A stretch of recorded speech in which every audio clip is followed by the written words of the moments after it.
Shalom Bapak Ibu Saudara sekalian yang kekasih di dalam nama Adonai Yeshua HaMashiach. Pada saat ini saya kembali membuat video yang saya beri judul Konflik Israel-Palestina. Kenapa saya membuat video ini? Ada 3 hal yang menjadi dasar kenapa saya membuat video ini. Yang pertama, karena saya menerima banyak WA dari orang-orang yang menanyakan kepada saya bagaimana pendapat saya tentang kasus kejadian yang terjadi antara Israel dan Palestina ini.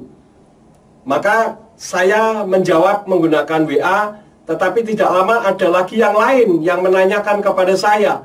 Karena itu supaya saya tidak capek membuatnya WA kesana sini, maka saya membuat melalui video ini sebagai pendapat saya pribadi tentang konflik Israel-Palestina. Itu yang pertama. Yang kedua, saya membuat video ini tidak ada kepentingan politik sama sekali, ya, karena saya sebagai ketua sinode tidak boleh berpolitik. Karena saya tahu tidak semua orang yang ada di bawah saya, termasuk jemaat, semua memiliki pandangan politik yang sama dengan saya. Karena itu saya tidak mau jemaat terpecah belah karena politik. Karena urusan politik itu adalah urusan pribadi. Karena itu apa yang saya buat ini merupakan pendapat pribadi.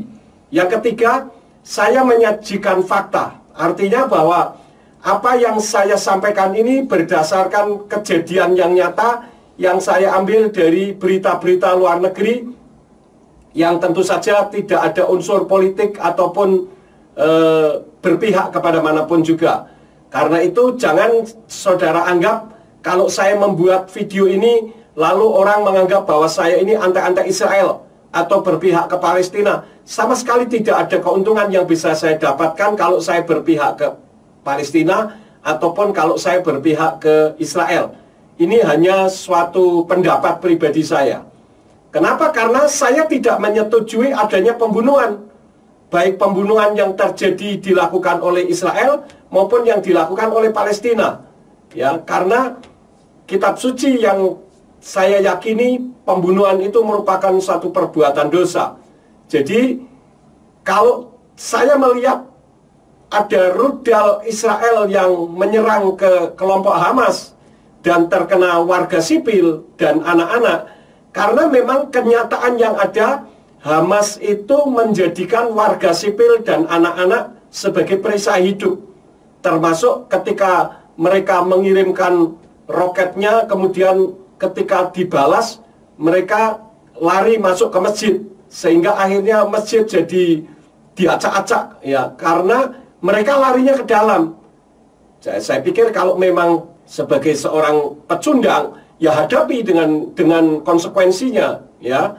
Dan kalau apa yang rudal Israel mengenai Hamas, sehingga warga sipil dan anak-anak itu kena akibatnya, itu karena Israel itu membalas, ya, bukan yang memulai dulu. Jadi masa kalau dipukuli tidak boleh membalas? Tentu saja tidak dong. Karena ada banyak juga orang yang tidak dipukul pun memukul. Karena itu ketika Israel dipukuli, di roket terus-menerus, ya tentu dibalas, ya. Karena Israel itu bukan umat Nasrani. Mereka adalah Yudaisme, di mana Yudaisme itu punya hukum Yudaisme yang ada di dalam Keluaran pasal 21 ayat 23 sampai 25. Di sana bunyinya, tetapi jika terjadi kecelakaan, maka engkau harus memberi nyawa ganti nyawa, mata ganti mata, gigi ganti gigi, tangan ganti tangan, kaki ganti kaki, luka bakar ganti luka bakar, memar ganti memar, bengkak ganti bengkak. Itu adalah hukum Yudaisme. Karena itulah maka ketika Israel diserang menggunakan roket berkali-kali, bahkan sampai ribuan roket masuk ke daerah Israel, maka Israel dengan Iron Dome-nya memproteksi warganya sehingga terjadi peperangan senjata di udara. Kemudian ada yang lolos, tentu saja kelompok Hamas ada yang kena dan yang pihak Israel juga ada yang kena. Jadi saya tidak mentolerir adanya pembunuhan. Dan perlu saudara ketahui bahwa Apa yang sedang terjadi konflik ini sebetulnya bukan perang antara Palestina dengan Israel, tetapi Israel dengan Hamas yang mengaku sebagai Palestina. Kenapa? Karena pemimpin Palestina setahu saya adalah Fatah, sedangkan Hamas itu kelompok Syiah. Beberapa tahun yang lalu, Bapak Ibu Saudara sekalian, ketika saya pergi ke Israel, kebetulan tour guide saya tidak perlu sebut namanya, adalah orang Palestina. Dan pada saat melewati border, tour guide saya mengatakan kepada saya, dia bilang, kamu akan melihat bahwa antara Palestina dengan Israel itu tidak bermasalah. Ya, saya akan turun, kalian akan lihat saya bisa bercanda dengan mereka.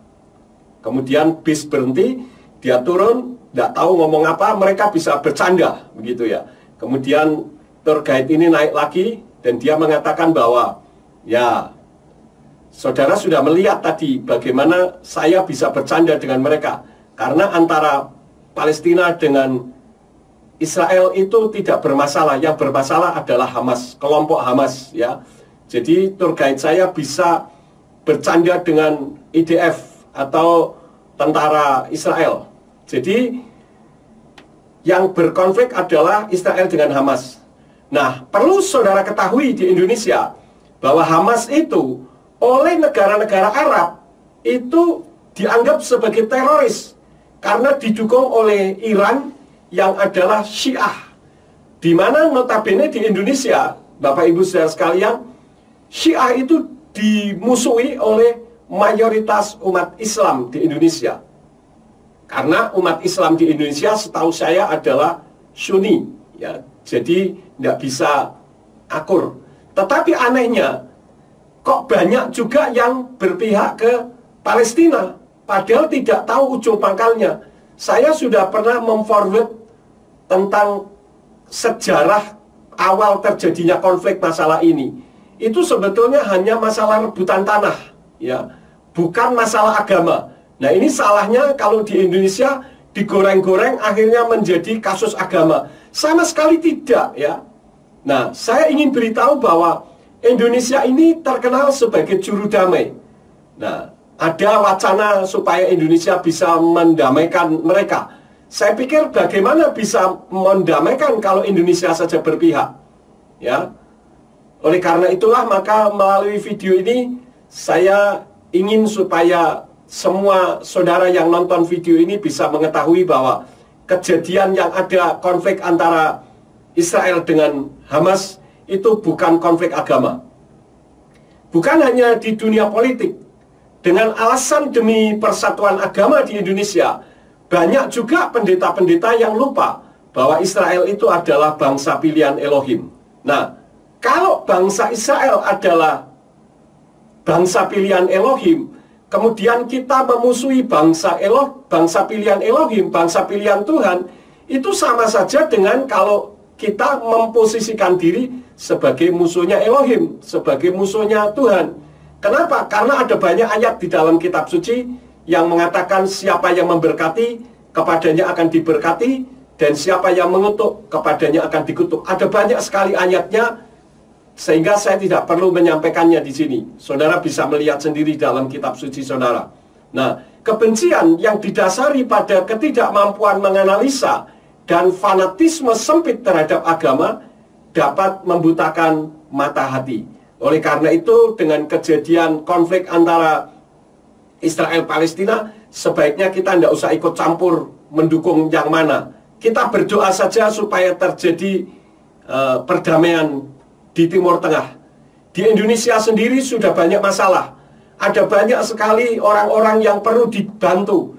Kenapa kita menutup mata terhadap bangsa sendiri yang masih banyak yang mengalami kekurangan? Kok kita memikirkan bangsa lain yang notabene di sana adalah Syiah, sedangkan di sini Sunni? Ini kan sesuatu yang aneh. Atau mungkin saudara tidak tahu, sehingga saudara pikir pokoknya Palestina berarti Islam. Ingat, di Palestina juga banyak orang Kristen, dan di Israel juga banyak orang Islam. Jadi jangan salah. Dan ini tidak ada urusannya sama sekali dengan agama. Demikian Bapak Ibu Saudara sekalian, video yang saya buat kiranya bisa menambah wawasan kita semuanya, sehingga kita tidak berpikir keliru terhadap kasus yang terjadi di Timur Tengah, konflik antara Israel dan Palestina. Kiranya memberkati Bapak Ibu saudara sekalian, dan apabila video ini menjadi berkat, mohon bisa klik, share, dan loncengnya diklik juga, supaya bisa menambah semangat saya untuk membuat video-video selanjutnya.